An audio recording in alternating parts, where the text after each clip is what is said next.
రేపే శని త్రయోదశి అండి. అనగా 31 జాన్వరి 2026 శనివారము నాడు వచ్చింది. ఈ రాశుల వాళ్ళు, నేను చెప్పేటటువంటి రాశుల వాళ్ళు ఖచ్చితంగా పరిహారం పాటించండి. అది సింహరాశి వారు. ఎందుకు అని అంటే సింహరాశి వారికి అష్టమ శని నడుస్తుంది.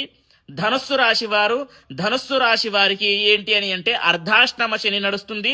అదేవిధంగా కుంభరాశి, మీనరాశి, మేషరాశి, ఈ 3 రాశుల వాళ్లకు ఏలినాటి శని నడుస్తుంది. కాబట్టి ఈ రాశుల వాళ్ళు ఖచ్చితంగా ప్రొద్దునే లేచి తలస్నానము చేసి ఆంజనేయ స్వామి వారి యొక్క టెంపుల్కి వెళ్ళి నవగ్రహ ప్రదక్షిణాలు చేసుకొని ఓం శం శనైశ్చరాయ నమః అనేటటువంటి ఈ మంత్రాన్ని కనీసం 108 సార్లు జపం చేసుకోండి. ఇలా చేయడం ద్వారా ఏంటి అని అంటే శని దోషాలు తొలగిపోతాయి. అదేవిధంగా మీకు వీలైతే ఖర్చు చేయగలను అని అంటే తైలాభిషేకము, అదేవిధంగా నల్ల నువ్వులు, కేజీని బావు నల్ల నువ్వులు నల్ల జాకెట్ పీస్లో మీరు కట్టేసి బ్రాహ్మణుడికి దానంగా ఇవ్వండి.